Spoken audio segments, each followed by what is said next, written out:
Thank you for joining us today for the webinar, How to Prove You Deliver a Healthier Home with my good friend, Corbett Lunsford. I'm Nikki Kruger, the Building Science and Business Development Manager for Thermostor. We manufacture Santa Fe freestanding dehumidifiers and Ultra Air by Santa Fe whole house ventilating dehumidifiers. As many of you know firsthand that homeowners are seeking indoor air quality solutions for their homes, and they want ones that have proven results. But what does that mean, and how do you deliver it? Today, Corbett is going to discuss the key methods for measuring, fixing, and communicating the health of homes you work on every day. For those of you that do not know Corbett and his wife Grace, they have created the first TV series about home performance called Home Diagnosis, which airs on public television across the US. They have hosted over 500 YouTube videos and 80 interviews for the Building Performance podcast. In addition, the Lunsfords are home performance testing experts who can also train professionals through their building performance workshop.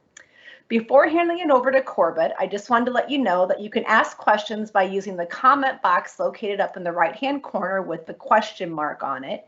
Corbett and I will be answering these questions at the end of the presentation. And with that, Corbett, take it away. Awesome. Thank you very much, Nikki. Okay, everybody. So if you're not familiar with what we do, I just want to make sure that you have the ability to use your question pane well. Everybody just raise your right hand. Let's all do this. This is fun. I'm going to do this tomorrow with a live training too. Repeat after me. Sometimes I'm an idiot. It's okay. We all have questions. No one knows everything. Anybody who says that they know everything about what they do is either naive or lying. So the thing that we need to talk about today is how to prove that you deliver a healthier home. This is part one of a three-part series. So this one is geared toward professionals, although today and hopefully later also, homeowners will be watching this and learning about what the kinds of contractors that they're looking for can deliver for them and how they operate, what kind of uniform they should be wearing, what kind of equipment they should bring into the house, what kind of products and systems they should be installing in the house, and how they should be proving that they actually work. Part two, which is going to be in 2 weeks, please sign up for that one. It's free also, is about the myriad of problems of home chem, why you should care about this. I'm going to be able to gloss over some of it in this hour presentation today, but next time is really a deep dive into that. We actually are dedicating an entire episode of Home Diagnosis Season 2 to the problems of home chem, the headaches. And then part three is going to be all about the solutions, a deep dive into like the particular tools, systems, and techniques to address these problems that we're talking about today. So this is kind of just keys for you, the professionals, to understand. This is the baseline. These numbers are the first place that we want to start. These numbers mean that you cannot keep on doing work as usual. Business as usual does not work anymore because of 78, 70, 50. These are the same units, as a hint. If you've seen me talk about this a little bit before, you may know that these are years. 78 years was 79 last time I gave this presentation. Average life expectancy in America. That's men and women averaged. 70 of those 78 years we will spend inside of buildings. And if you add in vehicles, then it goes up a little bit. It's about 90%, let's say. 50 of those 70 years that you spend inside of buildings, 50 years are spent in your own home. When people talk about all the differences between people's health today, obesity, ADHD, allergies, stuff like that, and then we talk about how it's different from before and people come up with vaccines as the answer, for sure vaccines might play a part, but like, look at this. What we are building for people and what we're improving for people has a huge impact, obviously, on how their body will operate. So, first thing to understand, everybody repeat after me, every home is a system. My home is a system. You need to say that to yourself. Every time you're about to do anything to your home, your family's home, or to one of your clients' homes, because if you just plug in a box, and that goes for dehumidifiers too. I'm super happy that we're collaborating with Santa Fe on this webinar series because like they really want to get across as well that if you have a problem house and you just take one of their beautiful machines and you just plug it in, it's not going to fix the problem. The home is a system. That's what they really want to make sure that you're able to elegantly tune the whole thing so that a beautiful machine like a dehumidifier or like a ventilation device or any of the things that we're going to talk about today actually works. First thing you need to understand in this system is physics. Most people have some kind of a basic training in this. Building science is what we typically call this, right? It goes way deeper than that, though. We have chemistry also, and almost no one in the building industry and almost no one in the home performance or building science niche within the building industry understands chemistry. And then the third piece is microbiology. So these three things will interact as a system as well, and you need to be able to at least understand that they are at work invisibly in your clients' homes, in the home where you're sitting right now, probably at home. If you're out in the field, it's happening in the vehicle that you're in. It's very interesting. So the second thing to understand is that nobody is regulating this. If you are meeting code for buildings, the energy code is the one that has to do with air tightness and ventilation and things like that. Energy code does not protect against health problems. It's an energy conservation code. EPA is monitoring outdoor air pollution. If they really cared about people's health, they would have been monitoring the indoor pollution all along, because I'm going to get into that. That's way more important for people's health. The FDA monitors things that go in your mouth, not into your lungs. CPSC is monitoring things that are in the products that we buy, materials and stuff like that. And then OSHA is obviously monitoring us while we're at work, but nobody's like helping these homeowners to make sure that they're not doing crazy stuff in their house. That's your job. And the quicker you can become an expert, a higher level professional, and start wearing a new uniform and earning a new pay grade and getting new levels of respect, the better. So in order to think through home performance, there's a really quick way to do it. 4, 3, 2, 1. I talk about this a lot. There's 4 elements to home performance. There's 3 recommendations to make on any home to improve the performance. There are 2 systems at work that you need to be tuned individually and tuned to each other. And there's only one goal for doing all of this stuff. Incidentally, the 2 houses that you see on my screen right now are this way of thinking put into a physical object. The one on the left is my tiny house on wheels. It's called the Tiny Lab. We toured that around 13,000 miles around the country, went to 34 cities, talking about building science and showing people what it feels like and smells like when a house is high performance. The one on the right is the house that I'm talking to you from right now. This is my training center and multi-purpose room. It's also a dance studio. Anyway, both of these are examples of how easy it is to do this, because I already told you, sometimes I'm an idiot. I used to play piano for ballerinas for a living until 13 years ago. If I can do this, any contractor can do this stuff. This is not rocket science. The 4 elements that we need to talk about are, number 1, heat bleed. If you ask anybody in general what they think their house needs in order to become more high performance or energy efficient or healthy or whatever, they might say 3 things generally. I know I found this because I've asked a lot of people. New windows, a new HVAC system, and more insulation. Those are all probably wrong answers in 90% of cases. And I know that because I've tested those same houses that people say those are the things that they think. Those 3 things all have to do with heat bleed. So at least people are thinking about that. That's good. The second thing on the list here, and this is number 3, we're going up in order of importance, is airflow and pressure. Who's supposed to be the expert in airflow and pressure in the trades? It's the HVAC professional. And if you don't know already, if you are an HVAC professional, you know this. Most HVAC pros are not given the training or the tools or techniques to be able to test the home as a system. They might have a manifold set to be able to test the pressures and temperatures inside the refrigerant line, but that's just one piece of the system. So this is a widely misunderstood piece of the puzzle, and it's very important for the rest of the things that we're going to get into right now, which is moisture and air quality. 2 very important things, and 2 things that will tear your house apart and tear your family apart if you let them. And by the way, if you're not aware that environmental sensitivity is a thing, you need to tune in for part 2 of this webinar series, because it is more and more common. I have clients all over the country and overseas who keep coming to me and saying, I think my house is making me sick. And it might not have been the source of what makes them sick, but it's happening, and you need to take that. You need to be aware of that at least. By the way, the thing that I am not talking about today is energy efficiency, because energy efficiency ends halfway through my list, and it only counts for the least important 2 things on the list. If I handle moisture and air quality, if I test them, if I try to improve them, I'm not messing with energy. In fact, what I'm doing is making the house less energy efficient. Plugging something like a dehumidifier in uses energy. That's not energy efficient. If you want to be the most energy efficient, you go live in a cave. If you want to have a healthy family and a wife who has comfortable feet all the time, you have to take this seriously and not always be after energy savings. It's okay. Things cost money.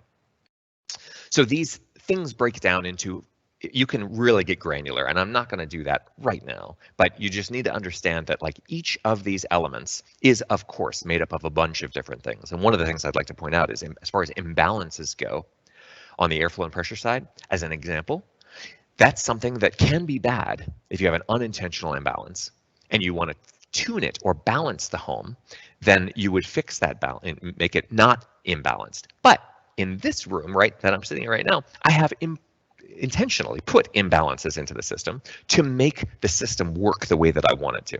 So you can start messing. If you think creatively about this, and you start thinking this way, and by the way, this is literally the way that I think when I'm in my clients' homes, then you will start to be able to think creatively, think outside the box. The 3 recommendations that I'm going to talk about right now are not what is in this picture. That is totally misguided.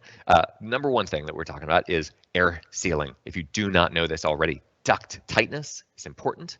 Air sealed enclosures is super important. They are both required by code in most states in the United States of America. Cheap, costs no energy. You do it one time and you never have to do it again. Only after that you do installation. And again, cheap, costs no energy, only do it one time if you do it right. Third thing that you get to is mechanicals. Problematically, most homeowners are going to call an HVAC professional about any of the problems that we're probably going to tune in on today, which are the health problems, smells, moisture problems. I feel funny when I'm in my house. HVAC guy, clearly, right? That person is going to come in and address number 3 first. It's never going to work because of the 2 systems at work in the house. The first system is the skin. It's called the enclosure. You might hear it called the envelope.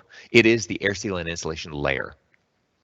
The second system is the engines. Anything that moves heat or air around within the house or between the house and outside. That counts for like bath fans and fireplaces, and even refrigerators move heat from one place to another, right? So all those things are interacting with each other. That's the dynamic portion of it. If these 2 systems disagree, the enclosure always wins. You don't have to take my word for it. You can either start testing yourself and find out, or you could just wait and find out that the systems are not going to work because the enclosure isn't tuned properly. So the one goal of doing all this stuff where we analyze based on the 4 elements, heat flow, airflow, pressure, moisture, and air quality, make the 3 recommendations, air sealing, insulation, mechanical upgrades on the 2 systems, the skin and the circulatory system, is not energy efficiency, it's not sustainability. I argue it's not even comfort, because if you sat down with me and my wife and you said, I'm going to make you both more comfortable, you'd be a liar, because what she thinks is comfortable and what I think is comfortable are 2 totally different settings on the thermostat. So don't tell people you're going to make them more comfortable. Tell them that you're going to give them control over their home. It will do what they want it to do and not what they don't want it to do. All you have to do to have a high performance home is control heat bleed, control airflow and pressure, control moisture, and control air quality. So your question now is, well, how do I know if I am giving my clients that control? There is only one answer for this. It is this stuff, testing. If you are not testing, you are not doing home performance. You could be installing ultra air, highest performance systems in the world all day long. You could be installing ERV ventilation in every home. And if you're not testing it, I guarantee you they will be calling me next to solve the problem. Please take this stuff seriously. This is not hard to do. There's tons of free, the 500 YouTube videos that Nikki mentioned at the top, those are all available for you to see, to just like learn how to do this stuff. It's just super important. So here's the ways that we use these. Number 1 is if you want to solve a complex problem and you know that you solved it, you don't like lie awake at night thinking, is that really going to work? I'm not sure. I was just guessing, which is 99% of what we do in construction, right? Second thing is that you want to help somebody prioritize home improvements. They're going to pull a permit. They're going to do an addition or a renovation or a remodel at least. And you want to just make sure that they're taking advantage of all the opportunities for improvement and prioritizing them correctly. That's what you do. And lastly, you provide proof and peace of mind, not only to your client, which is invaluable. Most people do not trust contractors. We know this. If you don't know this, you should go ask more people. You need to be the kind of contractor. Don't fight against that. Like, just let that be, but be the kind of contractor that is the anti-contractor that's going to actually do what nobody else is doing and provide you with that proof that you got what you paid for. And you need it for yourself, because this is a very litigious society. If you really want to go out there and put your liability down and not know what you're doing in homes, and I guarantee you that most contractors do not know this, because in my first year, after I was a piano player for ballerinas the year before, I'd go out and I would tell people that the contractor they just had in didn't understand the home as a system. They will not call that guy back. So don't be that person. There's all kinds of weird stuff that we're seeing in homes that may look okay. Somebody just called me yesterday about, like, I've got spray foam that's going into this house and I'm blower door testing it as they're testing it, and it's as they're installing it, and it's not doing well. They sent me a picture. It looks terrible. Like, people need to know the difference, and they're starting to know the difference. You need to protect your own reputation with testing. First thing is that everything that you do in a home will have side effects, period. If you take out, you turn a furnace from a normal efficiency to a higher efficiency, you do something to the house. You remove a fireplace. Good for you, but you did something to the house. What did you do? You replace the windows, you add insulation. You can create mold in a home by doing something that's good that people are going to get a tax credit for, and that you might get an energy company rebate for. Please be aware of this stuff. Second thing is that people, normal people, will live in their house for a year after you did something great to their home and you tested all the side effects and you know what the house is supposed to be doing. And they'll call you back and say, you know what, the house actually slipped back and now it's uncomfortable again. If you have the data of what it actually was doing when they said, wow, this is great, and you could test it again, you could say, actually, the house hasn't changed, you've changed. Your perception of what the temperature comfort zone is has gotten a lot narrower. You're a lot pickier now. And so it's the same house. It's actually literally performing the same way, but your perception has changed. If you have data, you will win every argument. And I speak from experience. Third thing is that people, your clients, will be testing their own homes. And one of the ways that they're learning to do this is from me. I will be teaching them this on Home Diagnosis on public television for free and on our YouTube channel for free. So this is good. An educated customer is your best customer, period. Don't let anybody tell you that, like, oh, my client spent some time on Google and now they know everything. They just want some information and they weren't getting it from us. So they had to go somewhere that's maybe not very legit, like a forum or something like that. These tools that you see in the bottom right are not good. These are not good tools. You can afford better tools. So if you have a better tool than they do, and by the way, this is one of the reasons that somebody's like, oh, should I spend $500 on an infrared camera? And I'm like, okay, that's fine, you can do that. But if somebody comes along with a $2,000 camera, they win, period. So just understand that there's testing going on. You need to be, if you're going to be a professional, then have a higher level of data, have a higher level of tools. Nikki, do you have a question popping up? Okay. Testing invisible stuff. Here's what we're using. Blower door, pressure gauge. If you're not familiar with this list of stuff, then you please do tune in to both what Ultra Air and Santa Fe are trying to get people to do to confirm and verify that these, the systems are working, and to understand the whole home as a system before you start spending your clients' money on stuff. All of these things are widely available. All of these things are getting cheaper all the time. And I use them in every one of my clients' homes. I take about $15,000 of testing equipment into my clients' homes when I go and visit. Here's an example of why you should definitely be paying attention to this. I built both of these homes that you see in the pictures, right? This is my tiny house on wheels and my big house. I have never built a house before. I had to learn how to use a nail gun to build that tiny house. I got that house to get these 3 blower door readings. And you don't have to understand blower door technicalities. I'm just going to tell you what these 3 pictures mean. You can see that the top number where it says at is on, next to that is 50.3, then 51.0, 48.8. Those 3 numbers are essentially the same. We call that about 50. That's the pressure that we build up in a house when we do a blower door test. Everybody say blower door test. Got to call it by the right name, especially professionals, right? I teach the homeowners to do this too with you guys so that we're all on the same page about what it is that we're expecting. The first picture here, 47.1, is my CFM reading with the blower door running. That means that if I was to have installed a bath fan in the bathroom of this house, because I'm a normal builder and I do what's expected of me by code, which is I put in spot exhaust, the bath fan that I would put in from the big box store would be 50 CFM. Therefore, every time I turned on that bath fan, I would be running a blower door test on this house. That is the worst thing I could possibly do to this house. I would grow mold in the house within about 2 months, and I would lose my shirt. You can't do that anymore. Middle number, 1.39, first-time home builder. I beat the code minimum air tightness that will ever be enforced for any builder in the entire United States of America, which is 3. I beat that by double my first time out. And by the way, doing that on a very small house is hard. The 3rd number there is passive house air tightness level. I'm on a webinar right now. Please leave. So in order to understand how this works, I just want to tell you that an idiot who had never built a house before, achieved an insanely airtight house. You, if you build houses, or if you know builders who are building houses, I apologize for my little girls, by the way. This is, pandemic times. You are accidentally building airtight. All of us are. I've tested tons of houses where it's the first time that the builder's ever been tested, and they came in at 2 air changes per hour, more than double what the state of Georgia is right now, which is 5. And they haven't been installing ventilation systems at all, or dehumidification systems at all for years. And they've probably been doing that. They're going to have major callbacks, and it just is a matter of time. It's less and less time at this point. Picture on the right is my new house, 300 CFM. This house is, you can see I've got 2,000 cubic feet in one house, almost 50,000. This house is 25 times bigger than the tiny house, and I got a number that's 6 times higher with my blower door. Now I know what I'm doing, and I could actually really rock it. And you're doing the same thing, whether you like it or not. We're using plastics, we're using AeroSeal, we're using all kinds of different things that are affecting how things are working. So tools for tuning homes. Number 1, heat bleed, right? This is the first element. You're talking about air seal and insulation. Easy to do. Any of your competition could pick this up tomorrow and start testing themselves with blower door, and they will beat you on every single job because they are proving that they're giving people what they're asking for. Airflow and pressure. We need HVAC design. How many people actually do this?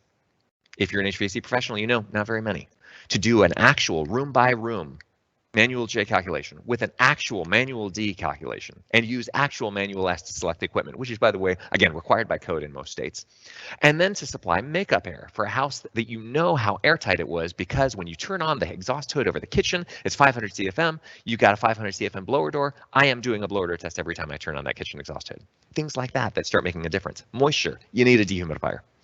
Almost everybody in building science world is agreeing that we just need to have dehumidification built in to every home now that we're building so airtight.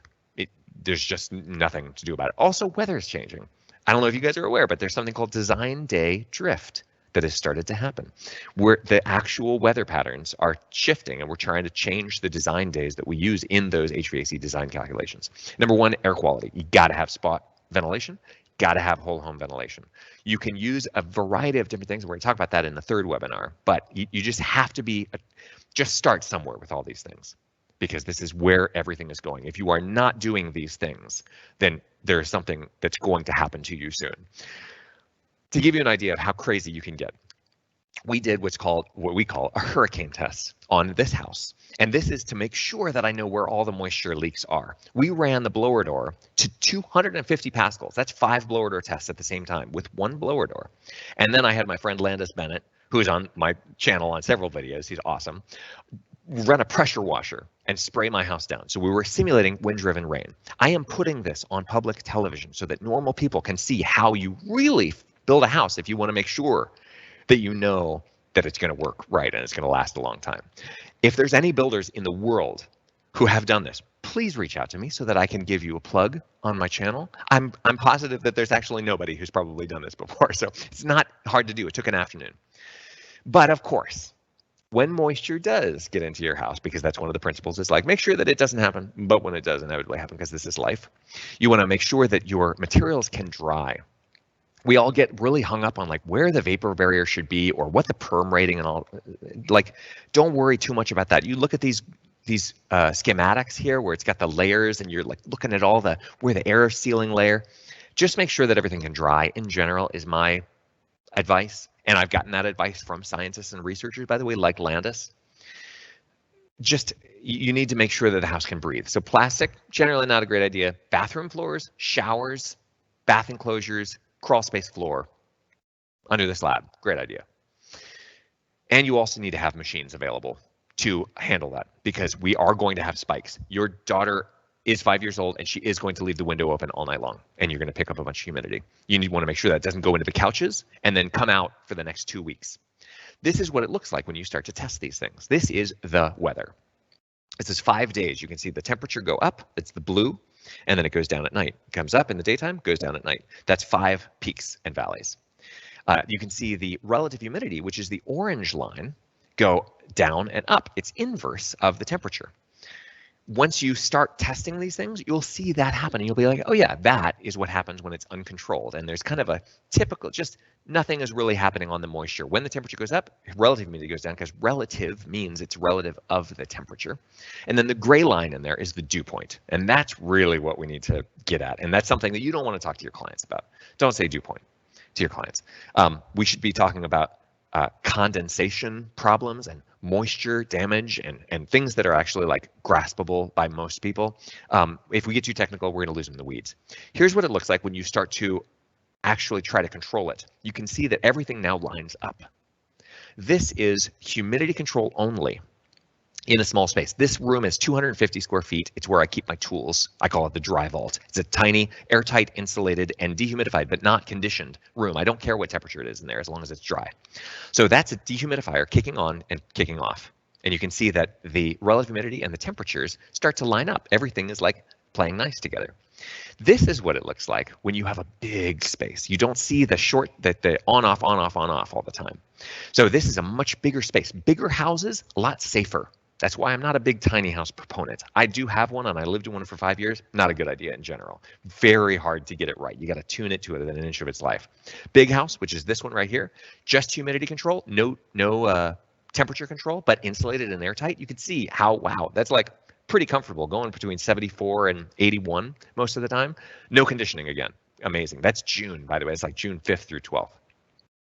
And this is what real life looks like when you have multiple pieces of equipment, heating and cooling, plus a dehumidifier, and you've got people coming and going and opening windows and things like that. You want to be able to look out for things like this spike, and you want to know when exactly that happened and what that was.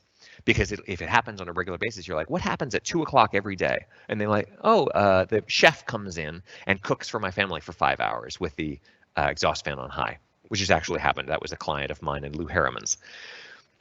This kind of thing happens. So you want to be able to track it and know what's going on when you're not there, because you're only there for an hour, 3 hours, 5 hours. Now, to understand the chemistry side of things, now that we've gotten through the physics, you need to understand that number one, chemicals are a big deal. Chemicals are everything. Anybody who says chemical free that's not a thing. Everything is made of chemicals. I am chemicals. The air we're breathing is chemicals. Some of them are good for you. Some of them are bad for you. Therefore, all you have to do is just control what chemicals are brought in, and this is really, really what's important. You can control what chemicals are brought in, but you need to understand, if you bring things that are reactive into your clients' homes, even if they themselves are not bad for the client is going to clean and cook and be in the space and use Axe body spray if they're 13 years old. And those chemicals are going to meet the chemicals that you brought into your clients' homes, and they're going to meet up with the ozone that's coming in through the window from the street outside. And they are going to have babies. And you will be manufacturing new chemicals that were not there to begin with. Second thing is particles. Particles are bad, period. There's no such thing as like, oh, we want to manage them. No, get them out all the time. They are being created because we are being in our home. Right now, you are sloughing off a cloud of skin cells. It's gross, I know, but stick with me for a second. We're going to lose about 1 pound of skin cells a year, according to the scientists that I have worked with, which is like over the course of a lifetime, like half a person. Kind of gross. Just being here, I am creating particles. I do not want those particles to go into my lungs because my lungs are like babies. And I don't want to give them things that they can't handle. So therefore, I want to control how many particles are being created. If I have an exercise room in my house, jacked up the pig pen effect. If I cook a lot, if I cook intensely, if I cook Asian style, if I cook Indian style, I need to understand that like those styles are going to impact the chemistry differently. And I want to make sure that they go someplace. And that's what spot exhaust is about. Third thing is microbes. They're here. We all know about the microbiome of our gut by now. If you don't know this, probiotics are good for you. Eat more yogurt. Some microbes are bad for us and some are good for us. They're not all bad. This is an okay thing. In fact, on the walls that you see behind me, there are literally probably millions of animals at work. They're doing their thing. They're eating, they're excreting, they're working. So you don't want to just kill stuff. And this is what sanitizing and disinfecting and everything that we're crazy about in this pandemic is about, because full circle, when you use antimicrobials, you are using chemicals and you are adding chemicals to your chemistry experiments. You have no idea what that's going to do. So we need to use moderation. So here's how you control this as professionals. 3 rules. Number 1, Do not bring bad stuff into people's homes. Know what's in the products that you're installing. Also know what people are going to do. And therefore you want to ventilate, because people are going to do gross stuff in homes. They're going to use the bathroom. They're going to take showers. They're going to cook. And they're going to sleep in beds and like maybe use an exercise room. You got to have ventilation. And the third thing is keep it dry. If you do those three things, you're reasonably certain to have a pretty good air quality. And by the way, number one is impossible. That's why number two and three exist. If it was possible to do number one, there would just be one thing. Just don't bring bad stuff home. That's not possible. So here's what you need to understand. They're coming from all over the place. You can see this list. This is called the 6 classes. 1, 2, 3, 4, 5, 6. Fluorinated products, stain-resistant carpeting, stain-resistant furniture. Avoid it at all costs. It's called highly fluorinated. They are forever chemicals. There's no known way to destroy them, essentially. The second thing is antimicrobials. Also not good. I saw recently an ad for a rug. I'm like trying to fill the space up with some sound dampening things so that when I am making music in here, it's not super boomy. And this rug was like both antimicrobial and stain resistant, which is a chemical cocktail. And then the third thing they said was safe for kids and pets. Absolutely not. Your children are going to spend most of their time on the floor, breathing in what's at the floor. And so if you have carpet, even if it's not stain resistant, it grabs a bunch of dust. And then when you crawl over that or breathe as you walk by, kicking up a bunch of stuff into the air. And when it's sitting on the ground, it's safe. But as soon as we kick it up into the air, we start breathing it in. Now it's inside of our bodies and it's doing all kinds of things, upper respiratory, lower respiratory, even getting into your blood. So these things are in the materials that we're putting into homes. They are on the surfaces and they are in the air. It's all three things. And by the way, this is one of the things about something like flame retardants. It comes out of the furniture. If I'm sitting on a comfortable chair right now, it's probably got foam in it, and that foam probably has flame retardants in it. And those flame retardants, which is number 3, is stuff that they took out of kids' jammies in the 80s because it was causing cancer and literal genetic mutation in children.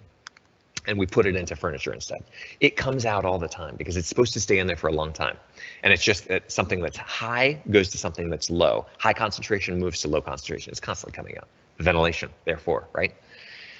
More humidity we have in homes, the more emanation of those particles and chemicals and microbes into the air, because the humidity activates some of this stuff. So you want to kind of think about, one way to think about it is like a room where there are people standing up and sitting down, and it's happening all the time. Things are depositing on surfaces and they're taking off from surfaces. So there's like ways to maybe think about using the humidity to play with that, to create an imbalance intentionally so that you can ventilate then and get rid of some of the stuff that was on surfaces. It's an interesting thing to think about. Anyway, more humidity, also more microbes. You can grow plants in the desert if you have sun and water. In fact, apparently some of the biggest farms in the world are in Saudi Arabia. It's called hydroponics. That's a thing. I can grow mildew and mold on my antimicrobial plastic of my HVAC equipment, because if I just have enough humidity and I have the right circumstances and I don't clean enough, then I get this effect, which is that it is more polluted indoors than outdoors. And this is something that blew the minds of the people on the home chem experiment that we were lucky to be a part of. So spot ventilation is the first thing that you gotta have. Every single house, period, in every part of the world, no matter where. We're talking about a TP, spot ventilation, hole in the top. If you don't have the hole in the top, your family is gonna suffocate and die. So spot ventilation here, you can see these are 3 places in my house. On the left, you see a shower. The exhaust port for the shower is in the shower. Don't put it in the middle of the room. It's not going to grab the humidity. Air leaves, right? And then it needs to be drawn in, and it gets drawn in under the door, and it goes and it grabs all the humidity around the shower on its way outside. If you make the humidity come out of the shower to hit the exhaust fan, it's just not working the right way. I can tell you that there's no condensation in that shower so far, and we've been using it for a couple months. My daughter here is pointing to our beautiful toilet. I have put the exhausts for our toilets next to the toilets so that when you're sitting on the toilet, no matter what's happening under you, you can't smell it. Isn't that a beautiful thing? It's not rocket science. It's just thinking about where you want the imbalances to be created and where the airflow and the pressure is happening. So we've got the air leaving through the toilet port there, coming in under the door, and it's a nice thing to have happening instead of having it be on top of you so that any smells that you're generating in the bathroom are wafting up around your body until they go out through the ceiling. It's not wrong to put it in the ceiling, I'm just saying. Spot dehumidifiers. This is another thing that you can now use because dehumidifiers are getting more efficient. And for sure, the imbalances that you're going to see in homes that are bigger are going to be kind of mediated and mitigated by the fact that you've got a big space that's going to diffuse a lot more. But if you can handle the moisture where it's generated, like if you've got a crawl space, get it in the crawl space. If you've got a place like this where I've got this big room behind me, I have one door to outside, that's where all of my humidity is going to come from. And that is also where I've put the conditioning unit, the mini split, and the supplies for my ventilation system. That's where everything is going to get kind of controlled and then pushed to this side of the room. So again, this is just an easy way to try and address some of these things. Now, ductwork. I mentioned that I have a ductless mini split. I also have a ducted system in this house. And I just want to make sure that people are using reason when we start talking about ductless systems, because I get a lot of clients who are like, do I need to have all ductless everywhere? I just want to tell you that ducts are awesome if they're done right. And that's mainly the problem, is that we just don't, not everybody has the time and gets paid enough and has the time to breathe to do it right. This is what it looks like when it's done right. I installed those ducts myself. I'm an idiot. It took me a long time, okay, but they're sealed and they work perfectly. There you can see on the left my heat pump, which is ducted, and my dehumidifier. And those are two very important pieces of equipment in my crawl space. I've got lots of room in my crawl space. Love crawl spaces as long as they're conditioned. So ductless has humidity problems. It's what's called the sensible latent split. And essentially what that means is that the ductless unit that's on the wall behind me, and I'm just pointing it to you right there, has, they all kind of have this issue, and this is something the manufacturers understand, which is why dehumidifiers are become so important, even in new high performance homes like this, where we got like, oh, it's brand new equipment. 95% of the energy going into that thing is going into cooling the air. Only 5% is going into drying it. So if you have ductless systems, 100% you need a ducted dehumidification system in the house. So you're gonna have to build ducts anyway. So just use, you know, a rational approach as you're doing this. When you are installing ducts, though, you want to make sure that you're paying attention to these things, because you have condensation that can happen if you're going to have ductwork running through interior walls or through an attic. You want to make sure that that stuff is insulated, because if you get condensation on the outside of it when you're air conditioning mode and it drips, it'll spot the drywall. You'll get a call back, it's spotted drywall. Like, it's not that big a deal, but instead of painting it a million times, let's just do it the right way the first time. Edible materials, ductboard. Honestly, anything is edible to the right kind of fungus. And I have an interview coming out soon on the channel with a very interesting microbiologist, ecologist, author, who talks about the fact that there are microbes in the space station. They eat plastic and metal. So nothing is non-edible. I'm just saying that when dust gets on something, it becomes edible all of a sudden. Floppy flex duct is your third problem. Just if you're going to use flex duct, great. There's lots of people in the home performance space who are using flex duct and using it well, but using it well takes some attention.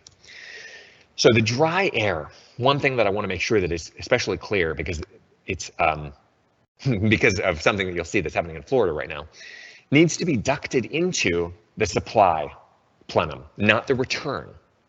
And because this is a webinar for pros specifically, I'm gonna get a little technical for a second here. The reason that you wanna go the dry air into the supply and not into the return is several-fold. Number one is your air conditioning system, especially if it's ducted, can still dehumidify. 25%, it's roughly a 70-30 or 75-25 split. 25% of the energy going into your heat pump or air conditioner is going into drying the air. Let's let that happen, because really what we want the dehumidifier, the dedicated dehumidifier, to be is to kind of handle emergencies and be supplemental. You don't want to lean on any one equipment for handling everything, which is why there were several people who, when I was building this house, were like, ooh, you should use my system. It does everything. And I'm like, I really don't like that, because then if it breaks down, I am completely screwed. I think that a system approach is still the way that works from my opinion. But when you do this, how exactly you do it is always the thing. So when you hook it in on the supply after the air conditioner is also dried out air, then you're letting that AC coil get wet, which seals the trap in your air conditioning line, which is also a good thing. If you've got it running outside, you don't have air infiltration. That's like getting a little bit overly nerdy, but I'm just saying.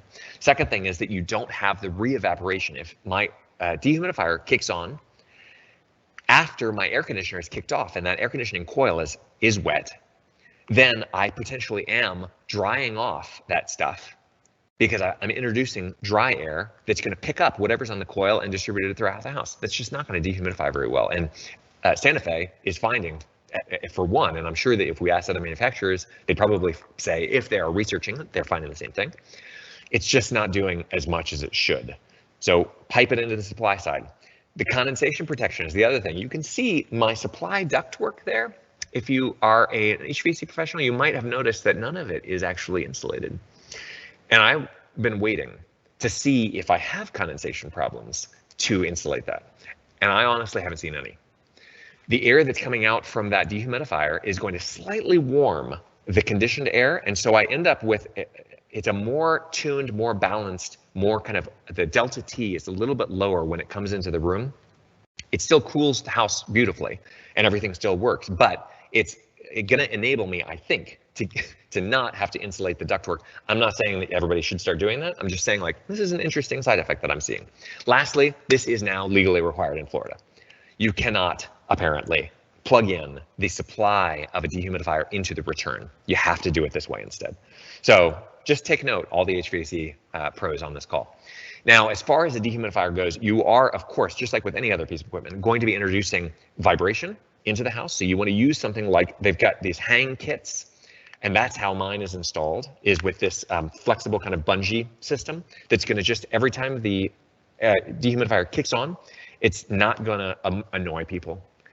I've been into plenty of houses where the furnace or air conditioner kicks on and the return duct goes wham! And that's clearly a sign that, like, something has not been done right. By the way, your clients think that maybe all air conditioning systems are supposed to sound like that and that houses just suck. And when they come for a free tour at my house, they're going to see, like, oh, I've been told wrong the whole time. So please do show off your work. If you're doing work like this, please, like, organize tours, because people just need to see and feel and smell what a good house actually is like. Second thing is your filter. Big proponent of maintenance plans. If you are a builder and you are building houses like the one that I've built here, you should not trust, no offense to homeowners, I do not trust myself to handle the maintenance on this house. I have a list, I have a calendar, I have things that are going to remind me, because like now I've got an extra filter. And by the way, that's a MERV 13 filter. That is for the secondary duct there that you can see that's not connected to anything. There's a duct collar that's black just to the right of the filter. That is for using this dehumidifier as a ventilation device also, and it's called supply only ventilation. It's bringing fresh air from outside into the house, filtering it on the way in, because you've got all kinds of things outside: pollen, dust, dirt, you know, you name it.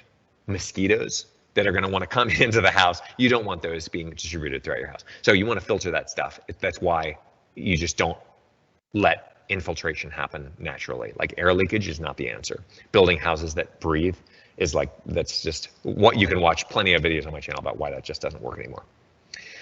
So what I'm using that for, by the way, in my crawl space is it's not connected to anything. You see that it's slightly open, and that's because I'm using it to slightly depressurize my crawl space. So it's drawing some air from the crawl space and then distributing all that air into the conditioned space above. So it pushes air from my house down into the crawl space. Kind of an interesting thing to be able to do. I like that. So ventilation is, as I said, every house needs spot ventilation, but we're also talking about the other things on this list for mechanical ventilation. If you're building to code, and you're building 5 air changes per hour or less, which is almost everybody now, it's pretty hard to be sloppy enough that you're not building an airtight home with today's materials and techniques. Trust me, I do plenty of these tests, and houses are tighter than you think. Exhaust only means you run a bath fan all the time, 24 hours a day, or with something like an air cycler system that monitors how much it was running last hour and then says, okay, well, I'm going to run the bath fan again for another 20 minutes this hour so that I can make sure that I maintain my number that was set in there. Supply only, same thing. You can have it hooked up to a control. You could have a duct from outside with no damper on it at all, which would be a bad idea. Going into the return plenum, every time the air handler kicks on, it sucks air both from the house through the return filter and from outside. You want to make sure that the filter is after that duct, by the way, or that there is another filter after it. Those both have their limitations. Everything has limitations, clearly, and everything creates side effects. But those two, the way to tune them is always involves testing. You have to test this stuff, period. Balanced would be a combination of those two. You have the duct from outside into the return plenum, and you've got the bath fan running, or kitchen exhaust, or whatever. But it would be a way to give and take. I've not ever seen that done perfectly anywhere except in my house, which I have tuned anally, and I am not doing as a professional job, right? So nobody should judge normal builders by what I have done here, because I get all the time in the world and I'm going to hand this house off to my kids. I'm just saying that it's possible. And you want to pick things as a professional that are easy and kind of plug and play and proven technologies, not try to do spaceshipy stuff like what I'm doing largely in this house. And the last thing would be energy recovery. Let me just say to anybody who's like, oh, I've heard that I need to have ERVs. No, not true. Air has almost no thermal mass at all. Air is like fluff, it's nothing. So cooling air, heating up air, drying air is a breeze. There are lots of machines out there that can do that all day long, and they're very energy efficient. And quiet too, and that's important as well, by the way, with that vibration thing. You don't want these things to be annoying because people will unplug them. Energy recovery is for houses like this one, where you've got it so tuned down that you just have to have one machine that both gives and takes at the same time. And so that, I would say that that's something that if you're not doing ventilation at all right now, don't bother with talking about energy recovery ventilators. And by the way, HRV and ERV are two different kinds of the same thing. We're going to talk about that in the third webinar. So seeing and solving the problems. This is a really cool way of approaching this that I heard from Building Science Corporation very early. It was one of the first trainings that I ever took, and it stuck with me.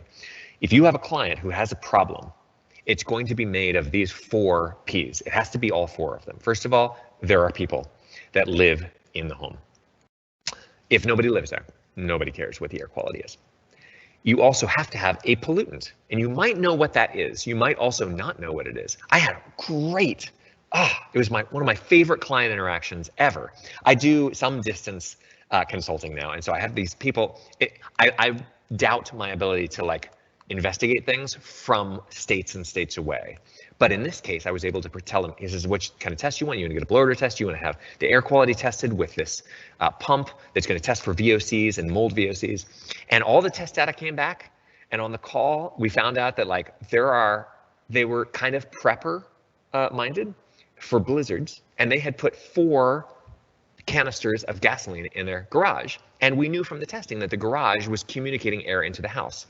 Problem solved. Amazing. So you might not know what the pollutant is. If you do testing, you'll probably find out what it is. But that's not all. You have to have a pathway through the barrier. Garages are not supposed to breathe into the house. But that's not all. You need to have the 4th P. And the 4th P is pressure. Now, in my client's case, it was the case that stack effect, warm air rises, cool air sinks.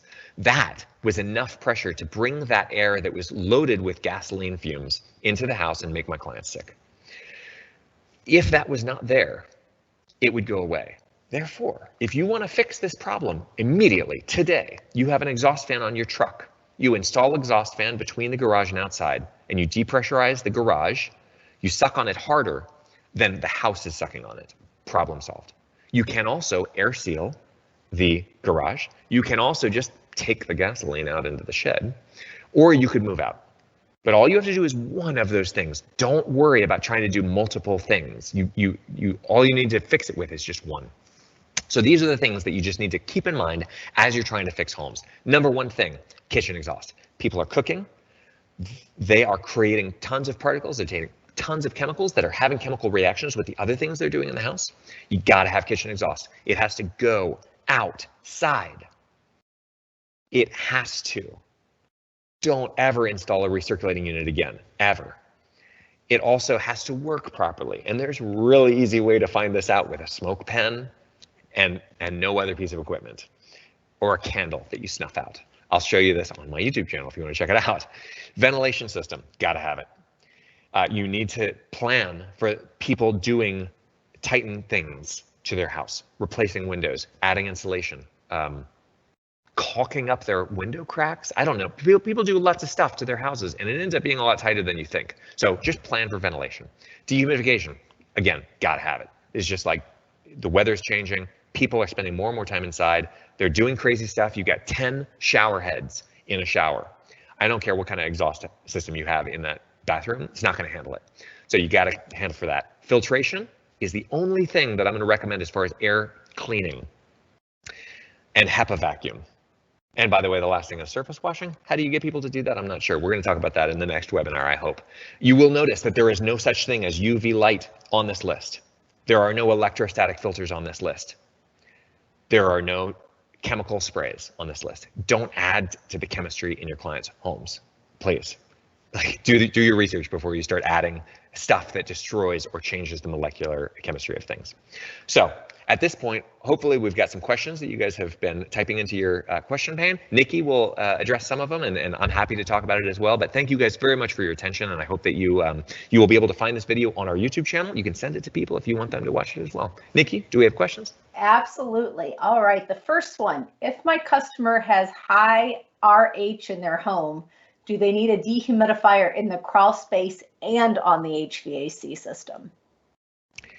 Well, I would like to hear your take on this. Sure. Well, but it's probably less studied than yours. I would say typically address what is below the home first. If we've got some moisture issues going on down there, because up to 50% of the air that's below the home is going to end up inside the living space.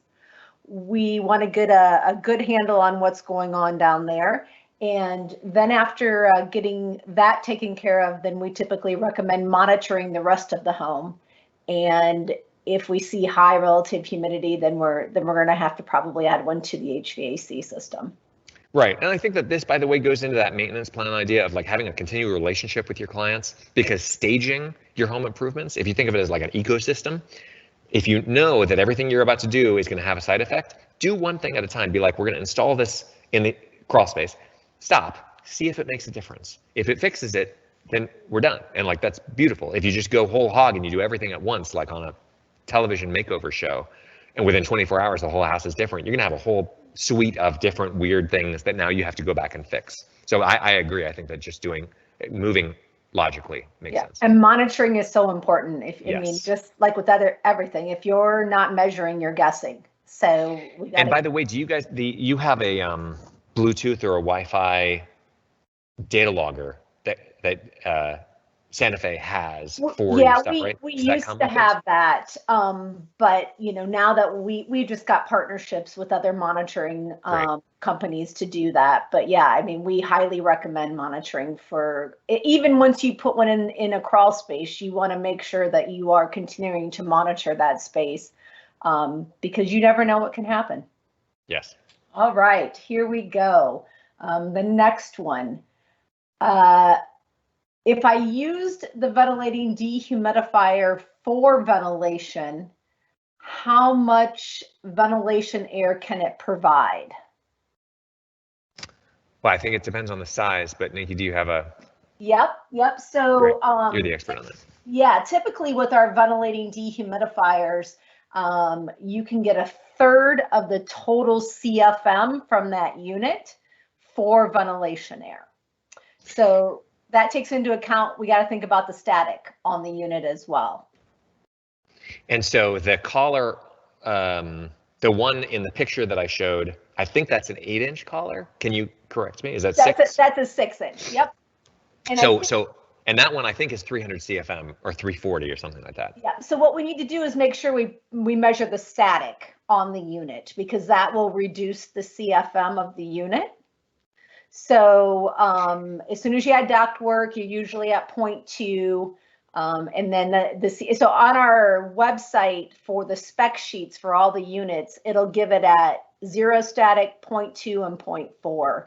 And so you can see what the CFM goes down to, and you can get a max of 1/3, which, your ductwork is beautiful, pulled tight.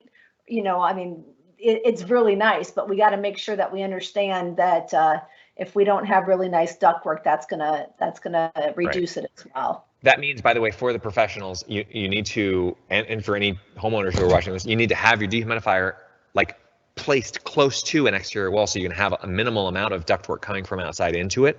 And then it should also be close to the plenum where it's going to be plugged in. If it could be a straight run with no turns at all, that would be the lowest static pressure that would be possible.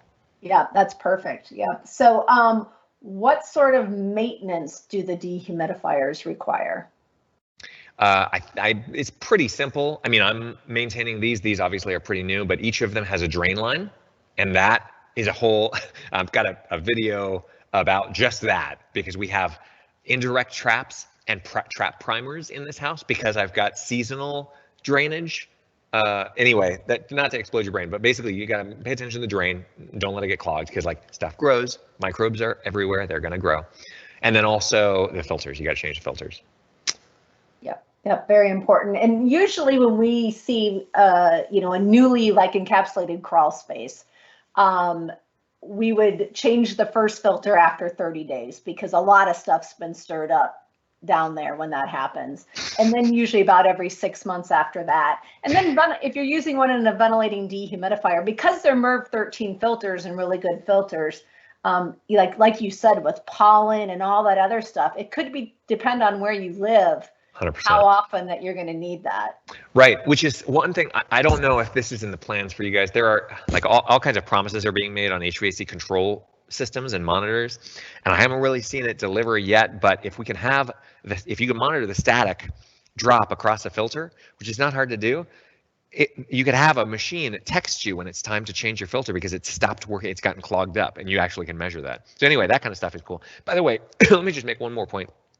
I had a dehumidifier running in this house as we were building it because between the time that you dry it in and it's airtight, which was in that picture that I showed you with Landis spraying my house with a pressure washer, airtight, not electrified, no HVAC running in the house. You got to have something in there to make sure that any humidity that's migrating in through vapor diffusion or through sweating in the house or just the concrete slab, evaporating, all that stuff is taken care of. So I don't know how you would build without a dehumidifier in a house nowadays, as you build it.